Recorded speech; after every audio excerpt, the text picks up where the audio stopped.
guys can take a seat. Thank you for worshiping with us this morning. Thank you to our band. I love that song, so it's a great way to just bring us into what we're going to talk about today and God's goodness. But if you don't know me, my name is April Colquett. I'm a children's pastor here at Wellspring and also serve on our communications team. And so I'm so excited for what we are going to talk about here today. How many of you like to read? Who are my readers? Good, you're my people. I love to read. I love to read good stories, if it's a mystery or if it's a thriller or just a great novel, whatever it is. I love books. And sometimes I pick up a book to read to learn because that's important too sometimes. I will pick up books on, my daughter will tell you, I pick up books on parenting all the time or about family or just lots of different things. Books that you would find in like the self-help section if you still shop at a bookstore, which is just the most cringy title for a section in the bookstore, isn't it? Self-help section. I hate that. I wish that we could just change it to somebody please help me section, because that's really what it is. If we could help ourselves, we wouldn't be there in the first place, right? So we go to somebody else to help us figure things out, to figure out life. But that's why it's great that we can just order books on Amazon these days. We don't even have to go to those sections in the bookstore. But I love to read to learn. And so sometimes if you're like me, you might read something like that and you get really excited about it for a while. You are so excited about all these things that you're learning, and you talk to people about it, and you have 10 conversations about it, and you love that book so much, and it's the greatest thing, and then in a few weeks, you put that book on the shelf, and you forget all about it, right? If you are like me, and I'm being really honest with you, self-help books, while they are great, don't really change my life that much. And it's not because the content's not great, but it's because I'm not super disciplined at implementing the changes that are suggested in the book. I'm just being real, right? I mean, I can pass that book on to other people. I can talk about it all I want to, but if I don't implement the changes that are being made in that book, that are being talked about in that book, nothing in my life is going to change until now. Because last week, we started a series called Starting Now. And what happened is in December, I picked up a book that I started reading, and it was so good. It was a great book, and it was one of those books that I talked about, but it could have easily gone on my shelf, and I would have forgotten about it by the first week in January if it hadn't been for this sermon series that we started last week called Starting Now. See, our staff, we write and we prepare messages and plan services 3 weeks in advance. So in the middle of December, when I was reading this book, our staff was reading the first week's message for this series that Trey wrote. If you were here last week, you know what he taught us, and it is this. He challenged us all to make this decision. Starting now, what I learn will change how I live. So it just so happened that while I was reading this amazing book that could and would change my life if I would do what it said, we were learning this. That starting now, what I learn will change how I live. And so you might be like me because it's the beginning of a new year. Maybe you are reading something right now, or you are on some type of learning platform where what you are learning could change your life. And if you are like me, this is a pretty big nudge not to waste what you're learning, but to make it happen in your life by taking some steps, by making some marked changes. And so if you weren't here last week, I really encourage you to go back and listen to Trey's message from week 1. You can watch it on our Wellspring app, or you can watch it on YouTube or online. But Trey reminded us, or he kind of pointed out something. He said that oftentimes we prioritize knowledge over application. We tend to think it's about what we know, but what we know doesn't matter unless we do something with that knowledge, unless we apply it to our life. And he took us to Matthew chapter 7, where Jesus says, anyone who obeys my teaching but doesn't do what it says is foolish. He's like a man who builds his house on the sand. When the rain and the winds come, the house is destroyed. And I don't want to be foolish. I don't want my house to be destroyed. I want to get better at applying what I know. And so after I read that message and knowing I was going to be teaching today, I began to pray about what God would have me share. And I'm going to take a step with you right here today to share with you what I am currently learning, Because if I tell you about it today, I will be accountable to implementing it in my life. If I stand here and I tell you about it in front of all of these people, then I will have to make some marked changes in my life. But more importantly than that, I really think that what I'm learning can help you too. See, the book that I started reading last month is called Find Your People. It's by an author named Jenny Allen. It's a fantastic book. I already told you that part. But what it's really about is how to make friends. It's how to make friends. It sounds like a book for first graders, doesn't it? It sounds like content that we would be teaching our very young children. But isn't it true that as adults, nobody really ever teaches us how to make friends? Making friends as adults is difficult. It's not easy. When we are children, we're playing outside and we're on the playground and we're doing activities. But as we become grown-ups and we enter adulthood, we are busy. We have real responsibilities. And so friendship falls pretty far down on the list when we have full-time jobs and families to take care of, and when we have homes to take care of, and when we have pets to take to the vet, and when we have appointments, and we have all these other things, we don't really know how to prioritize friendship. And so it falls down on the list. Sometimes we've had great friends, but as we close one chapter of our life and we open another one, we move away from those good friends, or they move away from us. And doing long-distance friendship is hard too. And going to a new community and making new friends isn't easy. It's hard to make new connections in a new place. Maybe you've had great friends, or maybe you've tried to make friends, but it just didn't work out, or you got hurt, or you felt rejected. Friendship as adults is hard. It is not easy. And so today, I want us to kind of talk about this topic together about how to make friends, because as we know, it's not easy. But do you know that over the course of generations, for thousands of years, communities functioned in smaller groups? Think about this with me for just a minute. For a long, long time, people depended on each other for success and for survival. They had to hunt together. They made meals together. They helped take care of children together. They shared resources. Sometimes they even shared living spaces. But then as society and culture began to progress with the Industrial Revolution, and then later the introduction of technology, our lives became more and more isolated, and now we barely have to depend on each other for anything. I have what I need in my house to make food and to wash clothes. I have my own vehicle. If I want to order a pizza, I don't even have to call somebody on the phone.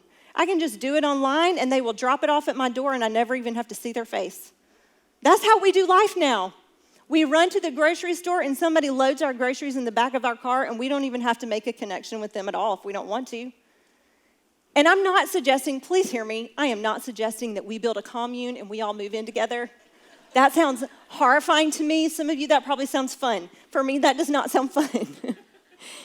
But what I am suggesting is that we could learn from past people who chose community and connection over isolation.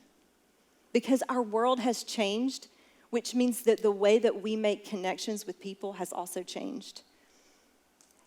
Do you know that current research says that 3 in 5 people in America report being chronically lonely? 3 in 5, that's 60% of people. Now, if you're not one of those 3 right now, look around you, because statistically speaking, one of the 5 people sitting closest to you right now would say that they are chronically lonely. Scientists are saying that loneliness is as bad for our health as obesity and lack of exercise and smoking. It is directly linked to the rise in anxiety and depression and even suicide that we all hear about every day now. It's loneliness, and it is not supposed to be this way. It's not. Loneliness is making people sick because it is the very opposite of how we are created to live. Actually, we are created for connection. We are designed for deep, meaningful relationships and friendships with people. We long for that because it's how we are created. And it's not just for those of us who would consider ourselves extroverts. I'm not an extrovert, so I'm not talking about myself. But being created for connection is not just for some part of the population. It's for all of us. We are designed and created for special, meaningful relationships, not just with our pets and emotional support animals. I'm not knocking it. But we need more than that. We need people. We need people. Do you know from the very beginning, for all eternity, God has existed in relationship. God exists in a relationship known as the Trinity. The Father, the Son, who's Jesus, and the Holy Spirit. Those three function as one. That means that they support each other, they help each other, and they promote each other. And from the very beginning, the Trinity was working in relationship to create mankind. In Genesis 1, this is what we're told. God said, let us make mankind in our image, in our likeness. Clearly, God was in partnership, in relationship with the Trinity when he made us, and then he made us to be like him, to be relational. So we are created from relationship for relationship. From relationship for relationship by our Creator who is relational. And it's not just for some, it is for mankind. That means all of us, all humans, every single one of us created for relationship. So when you crave meaningful friendship, you're not being needy. You're not being childish. That is your divine nature. It is in your DNA, sown into the DNA by your Creator to need people in your life. So you shouldn't feel like that's wrong. You shouldn't feel weird about it. You shouldn't feel needy or guilty. It is your divine nature to need people. We are created for connection. And if you've been in church for a long time, or if you've been a Christian following Jesus for a while, this is the part where you're going, yeah, I already know that. Duh. We're created for friendship and connection. A lot of us already know that. This is not brand new information.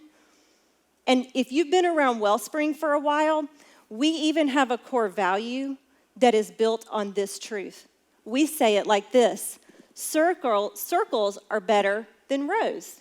You might have heard us say this. This is one of our core values built on the truth that we are created for connection by our Creator, because we believe that when you come into a community of faith like this, that your life is going to be better, not by sitting in a row in here on Sundays, but by being in a circle, in a smaller group of people who know you, who know your name, who know some things about you, who pray for you, who support you, who cry with you, who celebrate with you when life is good, and who help you along the way. That is what is best for our personal lives and for our faith to grow. That's what we believe. And the thing is, I've never had a conversation with someone here at Wellspring who does not understand why circles are better than rows is one of our core values. This one resonates with everyone for the most part. No one has ever said, why is that your core value? What they more likely want to know is, great, where is my circle? Point me in the direction of my circle. We want to know, everybody wants to know, not why do I need a circle, but how do I find my circle? Because making friends as adults is hard. Making friends as adults is hard. We know we need a circle, but we're not sure how to find it. Sometimes I think what we're doing is we are waiting, we're just like looking at the sky, hoping that the cast of friends will start raining down from the clouds. Wouldn't that be awesome? Some funny friends like Joey and Chandler, or a quirky friend like Phoebe, until we have this collection of friends who all love each other and hang out together for the rest of our lives. Wouldn't that be cool? Some of you want to know, how do I find my circle? And you're waiting on us as your staff to point you in the right direction, or to better yet, give you the address of your 5 to 10 new best friends.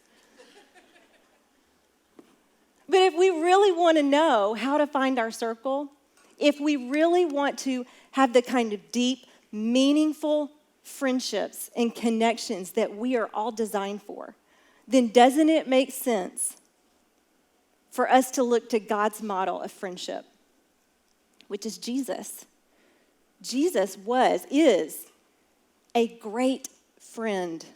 He is the perfect friend. So if we want to answer this question, how do I find my circle? Then it makes sense for us to look to the model of Jesus to know how to make great friends, how to find our friends, how to find our circle. And so for the next few minutes, this is what I want us to do together. I want us to look at how we can find our circle by looking to the person of Jesus. You know, Jesus, if you read through the Gospels, not only was he a great friend, but he was a great initiator. He took notice of people and he struck up conversations with people. He went out of his way to connect with people. And he had this group of guys, these 12 guys who were his disciples or his apostles, and they were his friends. That was his circle. They traveled with him and they taught with him and they served alongside him. They learned from him, but that was Jesus's friends. And the thing about those disciples that we sometimes forget is that they did not fill out a job application or audition for the role as disciple. Jesus went looking for them. He went and found them. In Luke chapter 5, Jesus is walking along the beach, and a crowd of people have gathered and following him. And so what he does is he just steps into a boat on the shore, and he starts teaching from the water. But this is what happens. In Luke chapter 5, he got into one of the boats, the one belonging to Simon, and asked him to put out a little from shore. Then he sat down and taught the people from the boat. So as he's walking along, he sees the boat. He just gets into the boat and says, "Hey, Simon, give me a push." He doesn't ask. He just gets in the boat. And that connection between he and Simon is instantly made. If you watch rom-coms, this is like a meet cute in a rom-com. This is the moment where Simon and Jesus have their first encounter with one another. And so Jesus teaches, and then when he's done teaching, he wants to offer Simon some help. When he had finished speaking, he said to Simon, "Put out into deep water and let down the nets for a catch." Simon and his friends had been fishing all night, and they had had no success, and Jesus knew it, and so now he's offering them some help. He's giving them some pointers to help them catch fish. But Simon and his friends don't know anything about Jesus. They don't know him at all. And so they're a little bit hesitant to follow his instructions, but when they do, they catch a boatload of fish, so many fish that their boat almost sinks. And so now they're like, "Who is this guy? This is amazing." And Jesus says, he said to Simon, "Don't be afraid. From now on, you will fish for people." In other words, come follow me, and I'm going to show you a lot more cool stuff. And then they pulled their boats up on shore, left everything, and followed him. Jesus took this ordinary, everyday moment and turned it into an opportunity to initiate a connection, a relationship with Simon and his friends. That's what Jesus did. He initiated in ordinary, everyday moments with ordinary objects like a boat and use them as an opportunity to make a connection with someone, to have an initial conversation. Jesus did not sit on the temple steps or sit outside his home hoping that somebody would walk by and want to hang out with him. He went looking for people, and then he gave them clear instruction, clear invitation. Come with me. Come follow me. In some cases, he said, "I'm coming over to your house today." He was an initiator. He made the first move. So if we want to find our circle, if we want to have deep, meaningful connection that we are designed for, then we could look to the model of Jesus and be initiators. We could be initiators. We can be the one to make the first move. Is it going to be awkward and a little bit uncomfortable? Probably. I want you to imagine for just a moment that you are on a playground or at a park with a bunch of kids, and there's one child standing over to the side by themselves and everybody else is playing tag. What would you say to that child? I bet that you would say to them, hey, why don't you go over and ask them if you could play? Or you might say, hey, do you see that kid over there playing by themselves? Why don't you go see if they want to sit on the swings with you? We would encourage that child to be what? An initiator. We would encourage them to make the first step. But then, as adults, we don't apply this same principle to our own lives. What we do is we sit on the sidelines on our couch on Friday nights waiting for a text to be invited to dinner. And we can pretty easily convince ourselves that nobody wants to hang out with us. When the reality is, what we fail to realize is there's a lot of other people sitting at home waiting for a text to be invited to go do something. And we could be the one to be an initiator. So what? So what you barely know that couple? So what? If they're spending time with your kids, you should probably get to know them a little bit. Invite them to your house for dinner.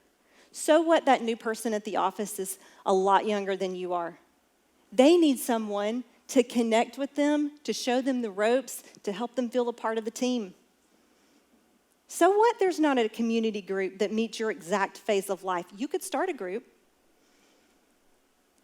Being an initiator will feel awkward. It will feel uncomfortable sometimes. But what I am learning is that if we are not willing to step out and make a move, we will be void of friendships in our life. We will miss opportunities to make deep, meaningful connections if we are not willing to be an initiator, especially if you're a Christ follower.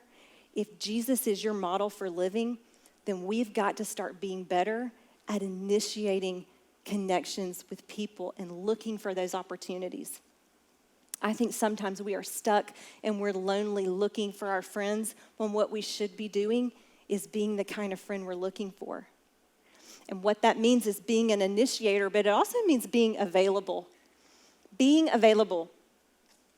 How many of you will go to someone and say, hey, we really should get together sometime, but then you're never available to get together? Guilty. I've probably said it to some of you in this room, and I am sorry and thank you for your grace. But we do that, don't we? Jesus was never in a hurry. We never read a story in the gospel where he is running from one thing to the next, racing from one appointment to the next. Jesus' pace allowed him time with people. It allowed him to walk along the road with people, to sit on hillsides with people, to share meals with people, to spend time getting to know people. And we do the exact opposite. We ride alone in our cars to places and to work and to events, and we run to the grocery store, have food loaded in the back of our car, race home, put up the groceries, and sit on the couch by ourselves watching Netflix. And listen, I am a very busy person.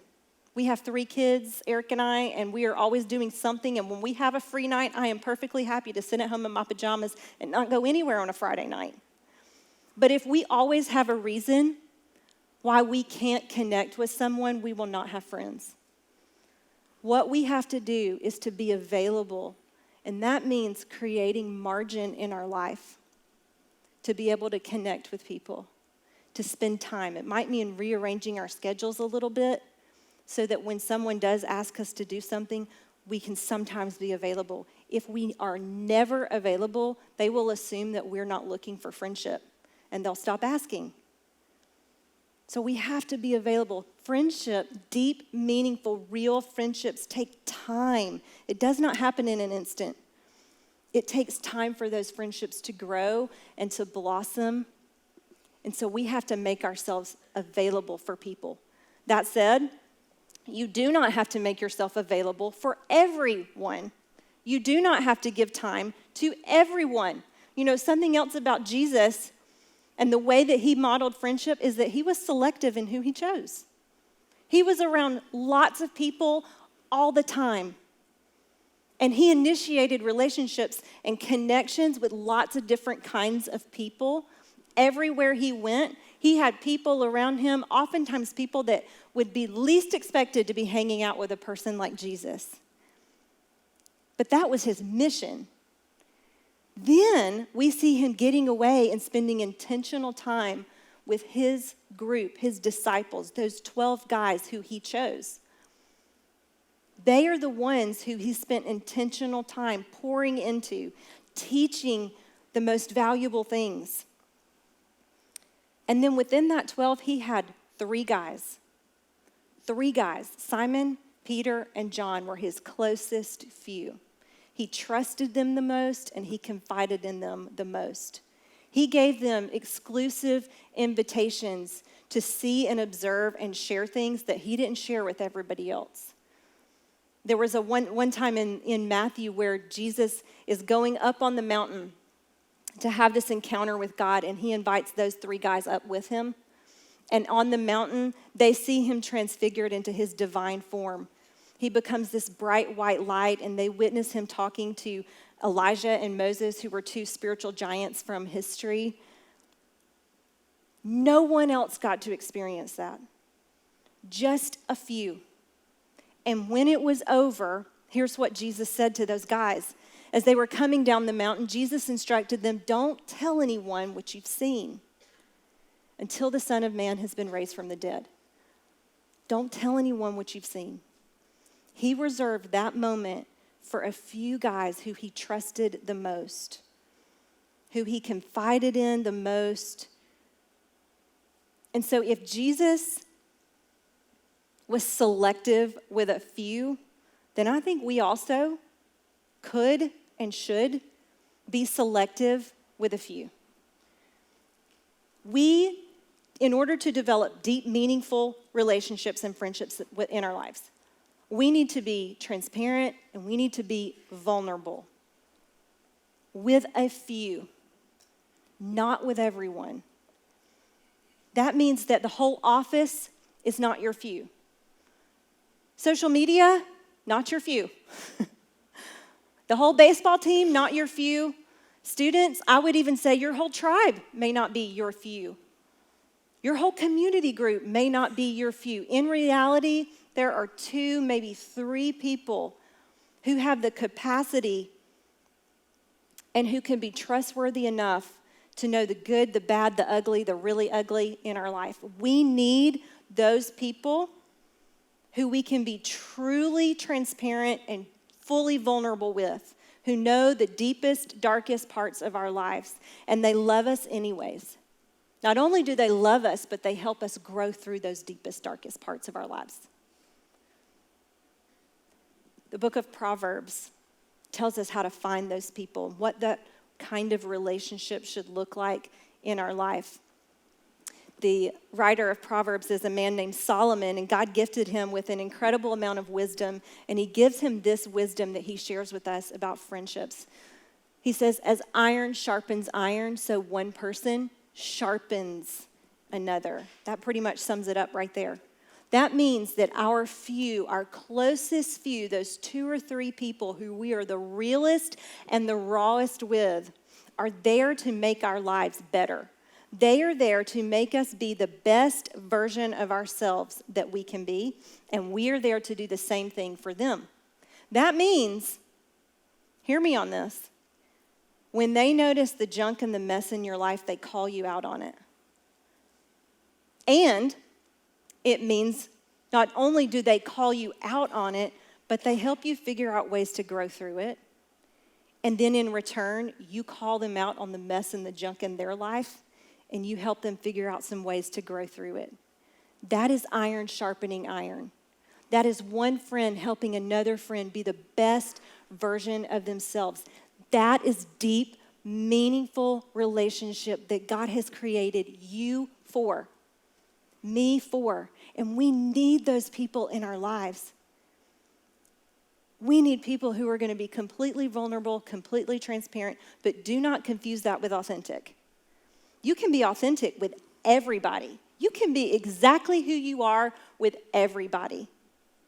But I'm talking about the real vulnerable, the real transparent stuff that you wouldn't share with a room full of people or even with a group full of people but just a selective few. There's very few people who will make the cut of that kind of person in your life.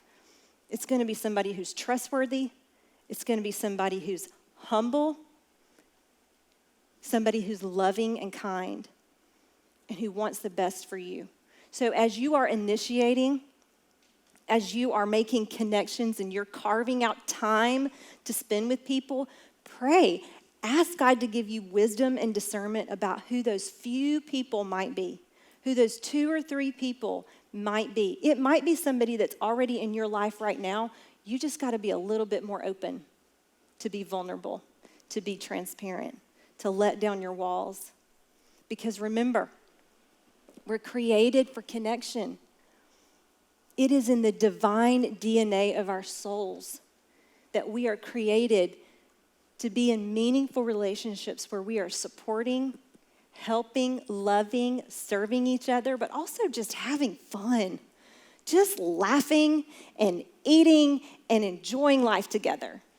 Parents, how many of you have children that you just love to see them enjoying their friends? Isn't it so fun when you hear them just laughing and giggling with their friends and they're just having a ball? It brings us happiness and joy when we see that with our kids. And I am convinced that that is how our Heavenly Father feels about us. When He sees us enjoying meaningful, real connections with people, it makes Him happy because it's how He's created us to go through life with people. So look for those people in your life. Look for those deep, meaningful relationships.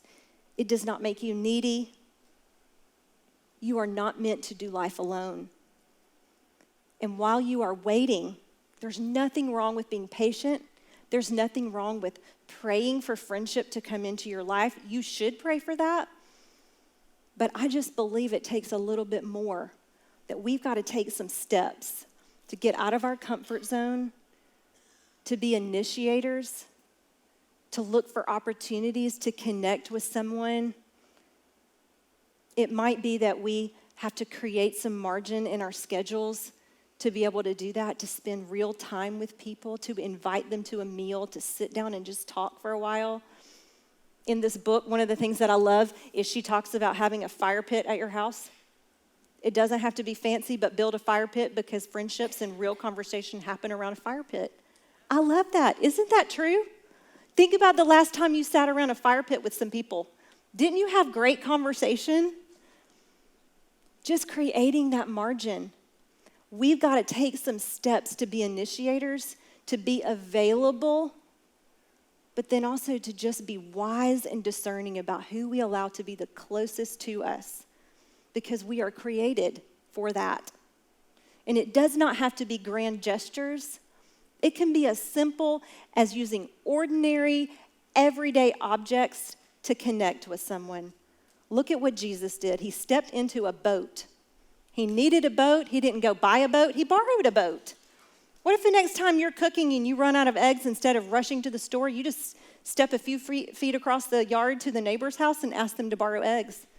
They'll say, "What are you making?" And you'll say, "Meatballs." That sounds amazing. I'll bring you some later. Or better yet, why don't you come join us for dinner? What if we started doing that kind of stuff again as people? Don't you think we would find great ways to connect with people? I do. We have covered a lot of stuff this morning. Some of it's old information, some of it's new information. So I want to take you back to where we started and what this series is all about. Starting now, what I learn will change how I live. Are you willing to do that with what we learned today? I am. These things that we've just talked about, these 3 steps of finding our circle, being an initiator and being available and being selective with a few, these are the things that I'm working on in 2023. After I read this book, I told Eric, I said, this is going to change the way we do this year. You better get ready. This is what I'm working on. Personally, I'm putting special emphasis on number 2 because this is where I struggle the most, is being available. Maybe for you, there's 1 or 2 of these on this list that you need to focus the most attention on. Maybe it's all of them. But don't just be complacent or give up on friendship, because God has created you for more than that. Do not waste what you're learning or give up before you've ever tried. It will require taking some steps, but I believe it'll be worth it. Even if you find one person to connect with that you're not currently in relationship with, it would be worth it, wouldn't it? You know, I'll speak on behalf of our whole staff when I tell you that we cannot handpick your 5 to 10 best friends for you. But what we can do is point you towards a few platforms where you could begin looking for those meaningful relationships. We believe you can find it right here. And we can help you queue up some of those relationships by encouraging you to sign up for a group. Today, when you walk out these doors, you might have already seen it when you came in. You can sign up to be a part of a community group, a women's group, a men's group, where you can make meaningful, lifelong connections with people who share your values, who will challenge you to get better, who will pray for you, who will support you. And some of you are thinking, well, I've tried community groups and it didn't work. Try again. Well, there's not a community group that fits my season of life. Start a group. I don't know how to start a group. We have strategies to help you with that. They don't have a group for me. Start a group. I don't have time for a group. Then you're missing out on an opportunity to make great connections with people. Be available. You can take a step right now to start putting into practice what you're learning today by doing that. Right here, right now, today, before you leave. Sign up for a group. At least start initiating, start making yourself available. It is a new year. It is a fresh start. It is a new opportunity for God to show you what He has for your life. But that only happens if you take some steps first. So that's what I'm challenging you to do today. Let's pray together. Father, thank you so much for creating us for relationship, for creating us for connection. Thank you that you have divinely designed every one of us for relationship with other people and with you. And I pray that you would help us, give us the courage to take steps in finding our people, in finding our circle, because it's what you want for us. We don't want to miss out on one thing that you have. We don't want to miss one thing that you have planned for us. And so give us the courage to be initiators, to be available, to create margin, to spend time with people. And God, would you give us wisdom as we seek and find good friends, real friends for our lives. Thank you that we don't have to do life alone, but we have you and we have the support of other people. And so I just pray that every person in this room would not walk through life lonely, but that they would just find real, authentic relationship. It's in your Son's name that we pray. Amen.